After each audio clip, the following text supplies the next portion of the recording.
Hey y'all, it's your girl Nida and welcome back to my channel. So for today's video, we have got another bop or flop review, and today's review is on the new Anastasia Beverly Hills Riviera palette. So the palette launched on March 4th. I actually ordered it from ABH's website on the 4th, and I received it about like a week and maybe about a week and a couple of days later. So the shipping was pretty fast. I did sit down to film a review on this palette, and I did a look and filmed it.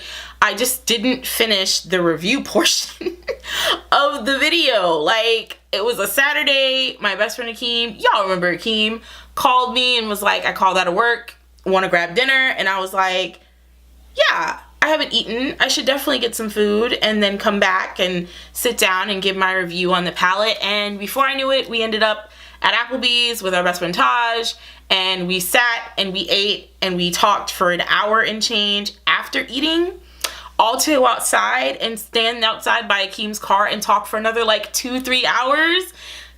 Guys, we got to the Applebee's like 6. It was like 10 o'clock.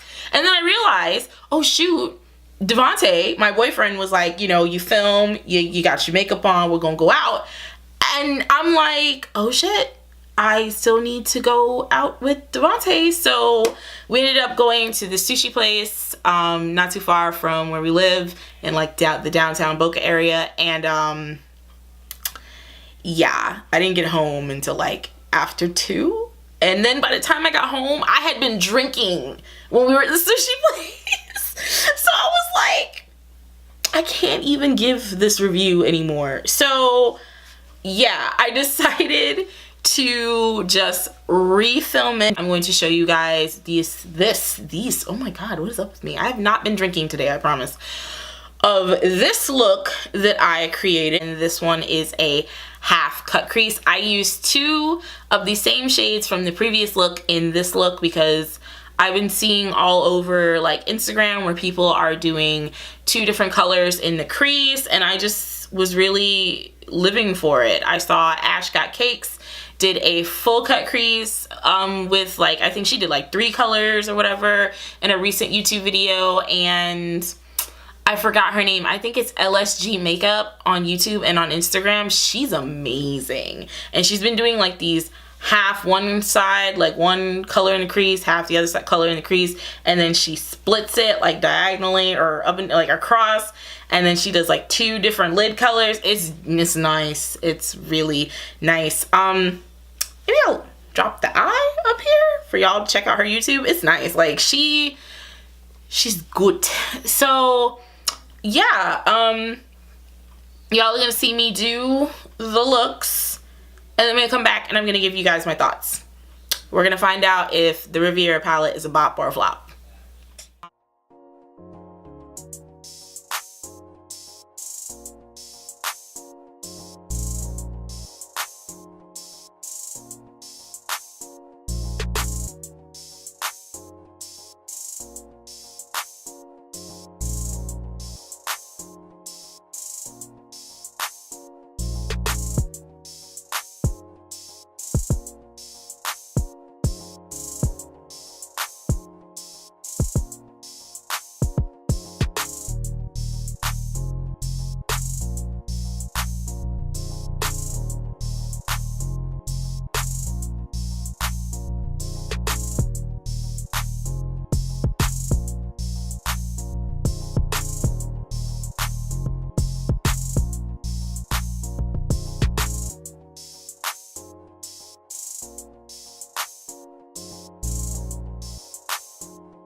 and we are back. So my thoughts on the palette. I like the palette a lot.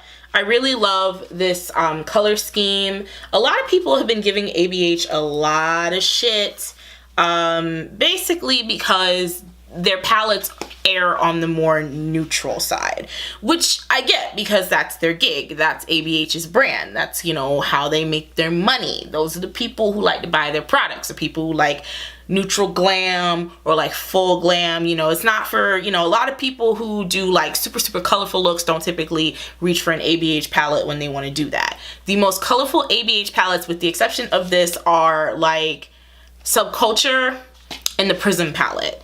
But we all remember Subculture and everything that was around that. And then Prism, unfortunately, just got slid in there after the Subculture drama. And I didn't see a lot of people talk about that palette at all. I saw it and I thought it was beautiful, so I ended up buying it. But yeah, but it's interesting. But ABH is mostly known for those palettes like the Soft Glam and Modern Renaissance. Those are like, that's their bread and butter.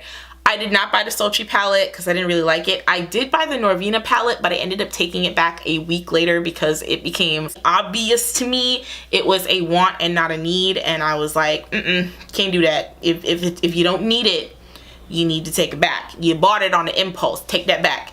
So I did. I took it back to Ulta because I was like, I don't need this.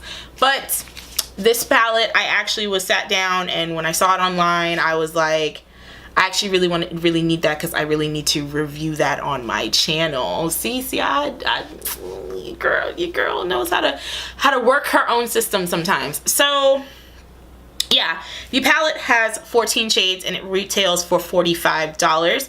All the other palettes, I believe, retail for $42. So this palette is just a couple dollars extra, not that much. I can tell you right now, the shades that I found in this palette, I have at least maybe 2 or 3 other palettes with similar shades, just not in the same palettes together, or, you know, yeah. So except for maybe this gold in here called Inheritance, and the kind of seafoam green kind of this shimmer over here, I don't have that in another palette. So I'm gonna insert where I swatched in the last video. So some plus points about this palette: it is colorful. I don't want nobody to tell me this isn't colorful. From ABH's standpoint, this is colorful. It does have some neutrals, and I'm not expecting for ABH to not have neutrals. At the end of the day, they know their consumer base. They know they want some neutrals.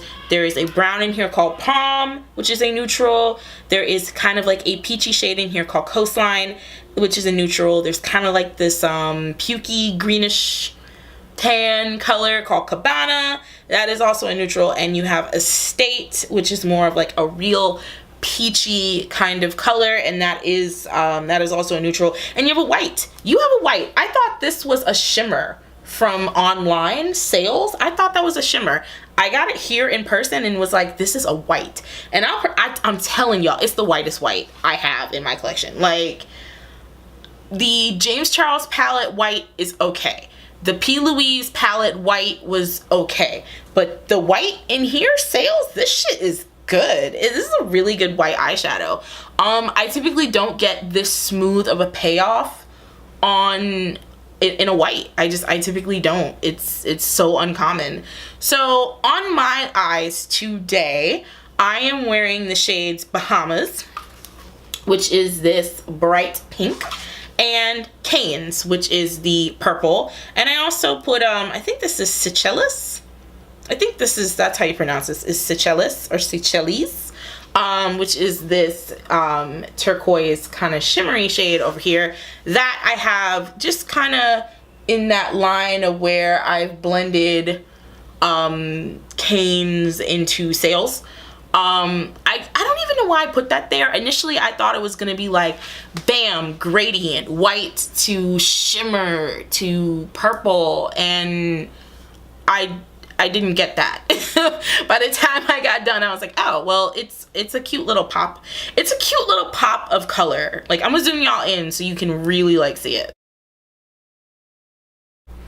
Yeah, it's just a cute little pop of color that I really like a lot. The shimmers in here are so nice, like high quality shimmers, y'all, and I'm here for it. The palette does have some fallout.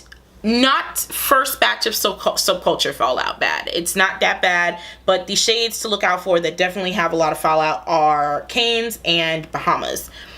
Like the Subculture palette, it does have a shade in here that gets patchy when you start to build it, and that is Canes. Canes also does something really weird on the edges of the shadow as well. It reacts differently on the edges of where you place the shadow versus in the middle where the actual shadow meets the lid. And I believe I'm gonna insert the video because look at me being thorough. I did record when I did my left eye. My right eye had no problems.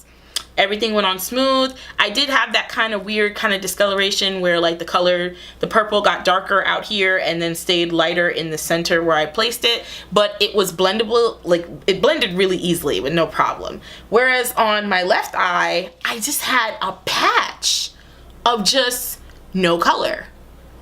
Like it just wasn't there. Like it just, you put it down and then the brush immediately picks up the product and whisks it away. Like it didn't make any sense to me. So this did exactly what I think it was kind of like that deep turquoise blue shade, turquoise greenish blue shade in the Subculture palette. It did exactly what that shade did. It just got patchy, and I was like, whoa, where are you? Where did you go? Where is the pigment?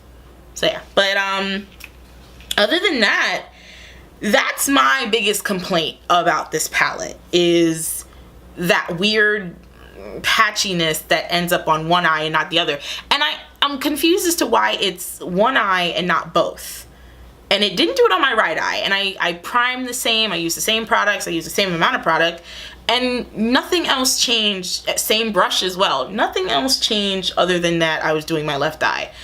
So next time what I'm going to do is I'm going to try wiping my brush off on like a color wheel and then going back in, because maybe it has something to do with whatever leftover pigment is still on your brush from the previous application. Maybe that's what's kind of aiding in this picking up the product and sweeping it away. I'm not positive, but it's possible. So I'm going to test it out and see. Probably my favorite shimmer in this palette is this kind of like gunmetal purpley. It's like a gunmetal purple, and it's got pink and some kind of turquoise like glitter reflex in it, and it's called Mediterranean. Mediterranean is my favorite shimmer in here, and I used that in the first look, the Halo Eye.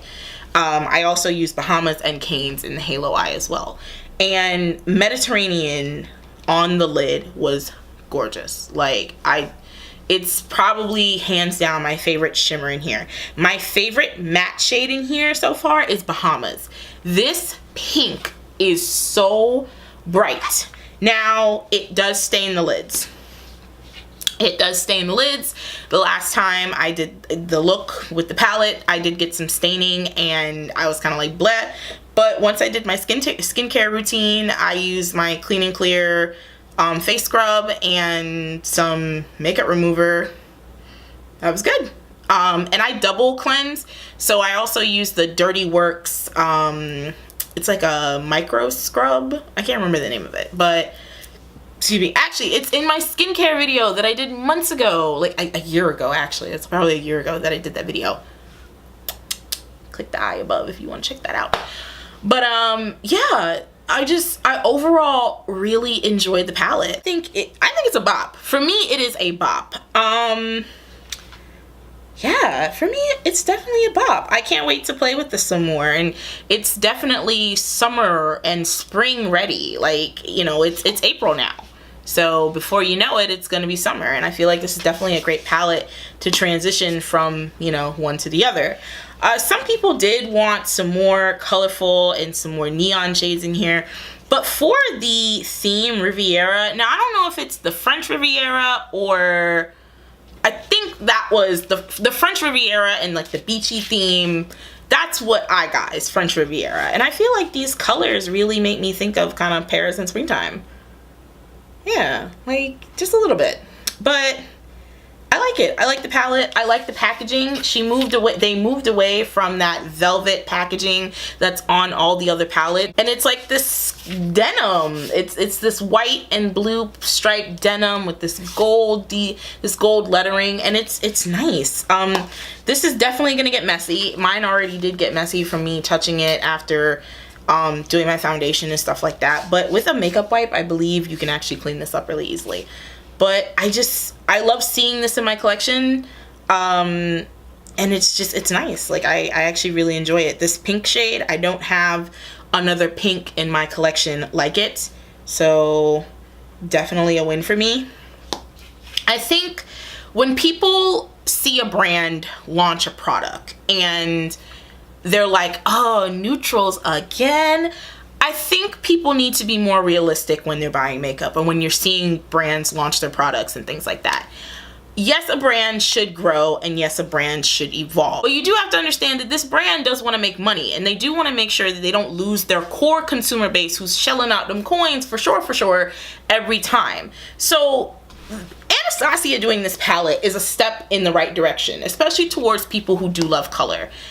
Making sure it's wholly still ABH in the branding and everything, that's smart, because you don't want to lose your core consumer base.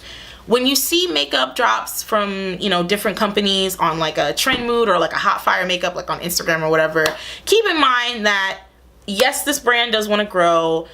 Yeah, they might be taking baby steps according to you or whoever or whatever, but do understand that they're still trying to make sure they don't lose their core base, because you don't want to take that leap and jump out there and create basically the James Charles palette 2.0 in like a 14 palette, and then be like, everybody's like, oh well, yeah, we like it, but we're not gonna buy it. It's just like, it's like current Star Wars, all right? Disney Star Wars is currently flopping, and you want to know why Disney Star Wars is flopping? Because they're catering to the wrong people, and the people they're catering to don't buy their shit. Same thing with Marvel. I'm a comic book girl, all right? And I don't mean comic book movie girl. I'm a comic book girl. Your girl reads comics. Mostly DC right now, because damn, Marvel is a wreck. But yeah, one of the things that DC does wholly better than Marvel is they market to the people who are their core fan base, who love them and have been rocking with them from the beginning. What Marvel did is they switched it up, and they were like, well, we're gonna market to the new people who we think should be appeased, the people who are a little too sensitive for their own good. And look what's happening. They're not buying their shit. So Marvel has some of the worst sales comic book wise in decades, and DC's still doing pretty good. So I'm like, don't do that. You know, you don't, as a brand, you don't want to do that. And I feel like as consumers, you do need to be a little more understanding of that. Yeah, you want them to do what you want them to do, and you want for brands to jump out the box and do different things, but you need to keep in mind that at the end of the day, they do need to run a business. They need to keep the lights on. They need to make payroll.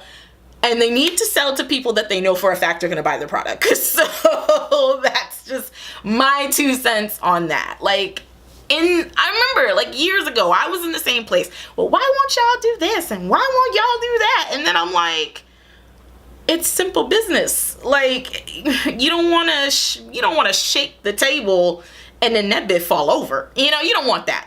So yeah, that rant went way too long than I expected. But anyways, I like the palette. It's not a you have to buy, but it is a bop.